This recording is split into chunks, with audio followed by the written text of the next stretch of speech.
just because the power's cut.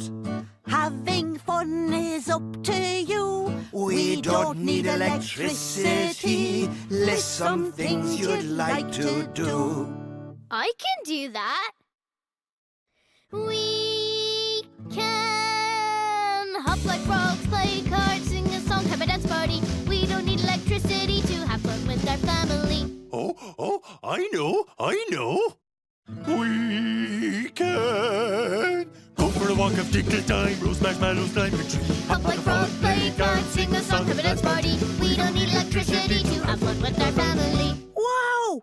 There are a lot of things we can do. But wait, there's more. We can tell a joke, Play board games, sit by the fire, share stories, go for a walk, have tickle time, roast marshmallows, climb a tree. Hop like a frog, play cards, sing a song, have a dance party. We don't need electricity to have fun with our family. Come on, Nana and Dado.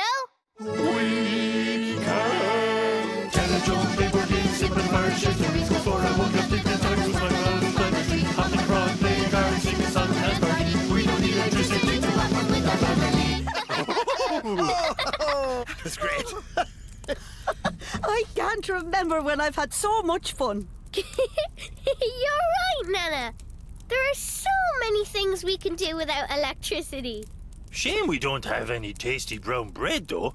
My belly's a little bit rumbly. Well, Triggs, we couldn't bake in the electric oven, but we could bake bread in a foil packet in the campfire. Wow! Oh, yum. Ooh, Nana, you're the best. This bread smells so good. Isn't it amazing what you can learn when you switch off and really take the time to listen?